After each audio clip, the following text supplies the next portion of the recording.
Hey, welcome everybody to our broadcast. We're talking about Pexels today.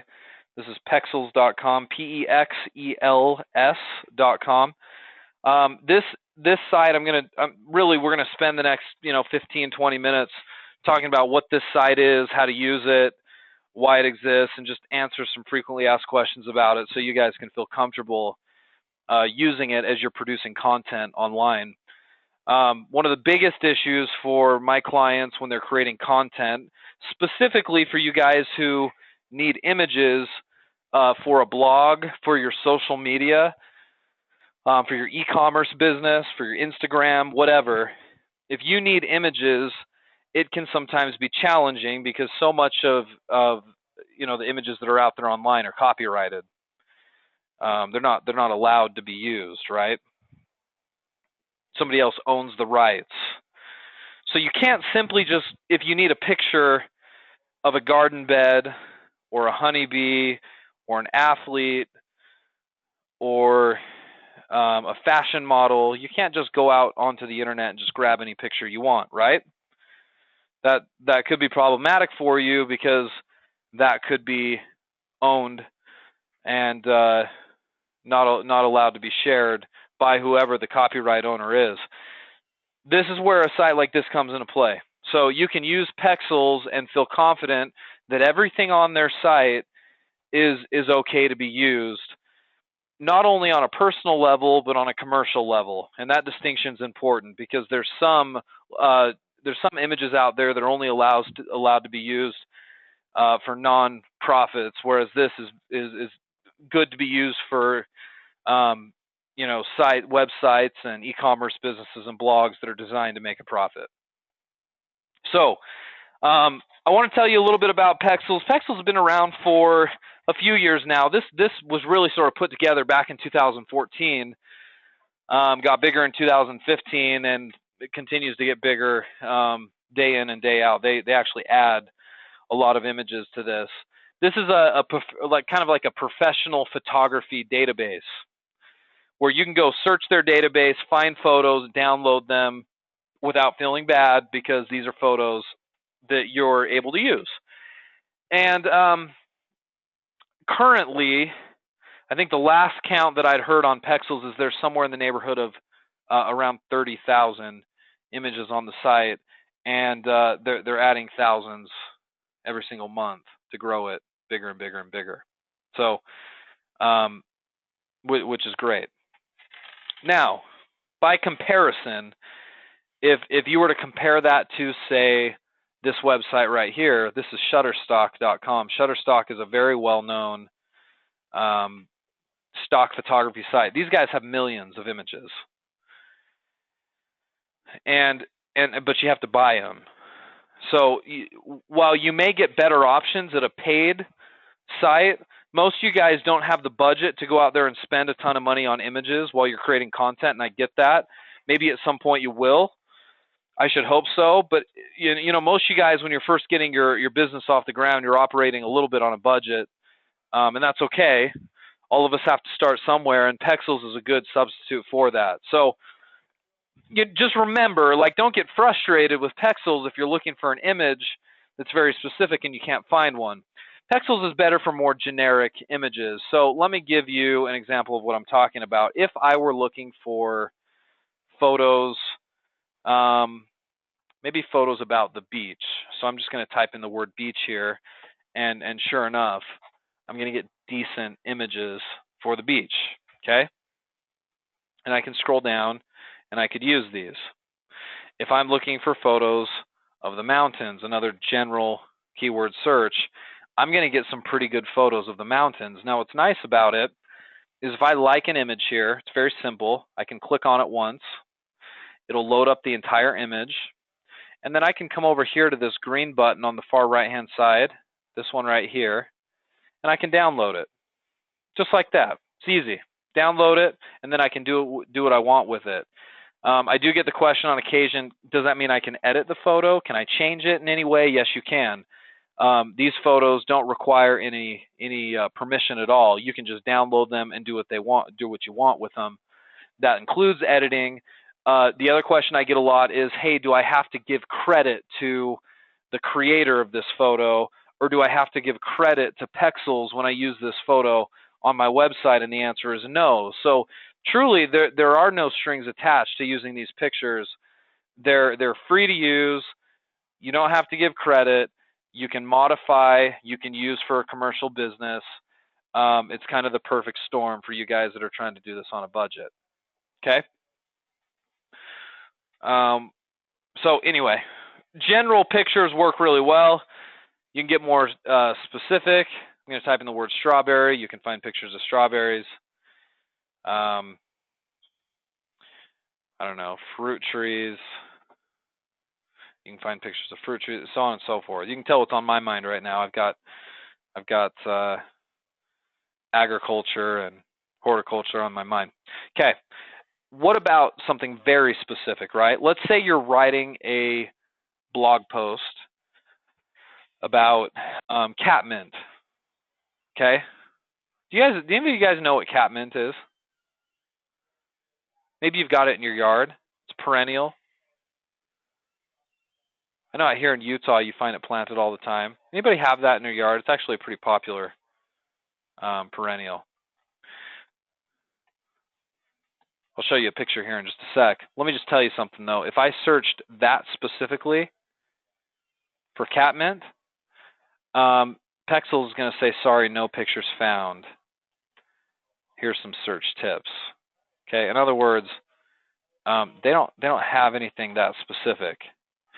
Now what you're going to notice is look down below here, and this is where some of my clients get confused. Pexels has what are called sponsored photos from a site called Shutterstock, which we just referenced a minute ago. I would imagine this is the main way Pexels makes money. They tout themselves as a free database of images, which they are.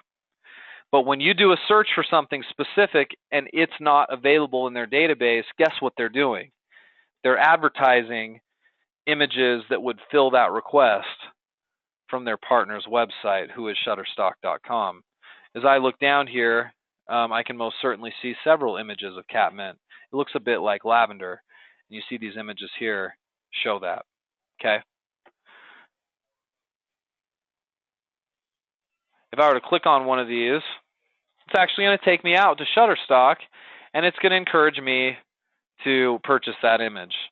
And if you're like a lot of my clients, you don't want to spend $6 or $7 on an image, right? It's too expensive. So you're looking at sort of the downside of using a free photography site like this. It's great from a general standpoint. But if I had a blog and I was writing very specifically about catmint, I couldn't get an image off of Pexels. And sometimes the feedback I get from clients is, hey, it's great, Trevor, but I can't get the very specific images I need. Well, I hear you on that. So here's your options. Either go take a picture of that catmint yourself, or bite the bullet and go buy one from Shutterstock. I suppose you could look online for it elsewhere, and if you find it, you could reach out to the owner of the website and ask if they wouldn't mind letting you borrow or use the image on your site. But that's not the most efficient thing in the world. A lot of times you don't hear back from people, and I mean, just because some other website uses it on the internet doesn't mean that it's something that you can use. Long ago, when I didn't really follow a lot of these types of protocols, I had a website where I would just sort of put whatever pictures I found online onto the site. And I would get people all the time that would email me and say, hey, Trevor, do you mind if I use this image? Can I get your permission? And it's like, shoot, I should have gotten permission, right? And you can get in trouble for things like that. So if you're going to take the blogging side of your business seriously, if you need to share things on, Facebook or Instagram or any other social media, and you want to do it the right way, make sure you do unlicensed photos that aren't going to cause you problems from a copyright standpoint. And I think Pexels overall does a really good job of that. Now, in terms of editing the photos, real quick, let me go back to Pexels for just a minute. Let's grab this photo right here. It's a picture of an apple tree. You'll notice the picture's pretty good size. I can click free download, and it's going to automatically just download this here to my computer. It's taking just a second, but I promise you it's going to download. Okay, so there we go. There's the larger image. I can right click and hit save as on this. I can save the picture that way, which I just did. Okay. So I saved it. By the way, you might see this on occasion. This is another little ad from Pexels. It says want more photos than available on Pexels, and then they try to market to you graphic stock, where you can get a free trial to use their stuff. So just, I mean, watch out for that stuff. Some of you guys are like, hey, why am I getting advertised to? Well, that's how Pexels makes money. They are free, but they're also in the business of making a profit elsewhere. So they've got some affiliates they work with. So keep that in mind. So I downloaded that image, and then, you know, if I need to adjust the size or whatever, it's actually pretty easy to do, depending on what you need it for. I can go in here to Pixlr, Pixlr.com. Much like Pexels, this is called Pixlr, Pixlr.com. I'm going to go here to their, I just scroll down off of their homepage here to their Pixlr Editor. I'm going to click Launch Web App, and then I can come in here and actually do some photo editing. I can do open image from my computer, and where I had saved this Apple image, I can open it up, and there it is. It's actually a pretty good sized image. I know this is really small, but I'm going to highlight this anyway. Right down there at the bottom left-hand side, it's 2,272 by 1,700 pixels. It's a big photo for sure. And I may not want such a big photo. So what I can do here inside Pixlr is I can go to image and then image size, and I can bring this down to something a little more manageable, you know, 450 by 338, and hit OK. And that would be much better. Now, I know that looks really small, but that's only because this isn't showing 100%. This, I don't know if you see this over here very well. I'm going to circle it with my red pen here at the far right-hand side of the screen. This right here is the bar that makes it bigger or smaller as a percentage. So this is 100%. This is the true size of the image at 450 by 338. If I do it higher than this, this is 200% zoomed in. Pixelates it a little bit. Notice how it's getting worse and worse and worse. That's very pixelated at 800%. Just make sure if you want to see it the way it is, it's at 100 right here. Okay, make sure you scroll that. So that's the size of it. Maybe I'm real happy with that. I'm thinking, okay, I'm writing a blog post about how to care for an apple tree. This is perfect. I'm going to go ahead and use this in my content. This is a good size. It's not too big. Great. I can save this, which is real easy to do here in Pixlr. I'm going to come over here at the top left-hand side and hit File and then Save. And then boom, I save it to my computer, and I can use that in my content. So, you know, you can, again, legally, you can edit, manipulate these. I could even write some text over this if I wanted, or do some more fancy stuff here in Pixlr. I won't do that just for the sake of time in our discussion today, but hopefully that makes sense. Okay. Now, there are other free photography sites out there. That's sort of beyond the scope of what I want to talk about today. There's one called freeimages.com, which is good. You can actually filter on Google Images to see Creative Commons images that are, you know, open and free to use for commercial sites. I cover that in more detail on another training. As of now, I just want to cover Pexels and make sure you guys understand how to use that. So are there any questions from those of you guys who are here live with me right now on Pexels? So if there are, please ask away. For the sake of the recording, I'm just going to go ahead and turn it off and wish you guys all the best that are watching this recorded. Use Pexels. It's great. I recommend it highly, and you can sleep better at night knowing that you're using images that won't get you in any trouble. Okay? Thanks for coming along.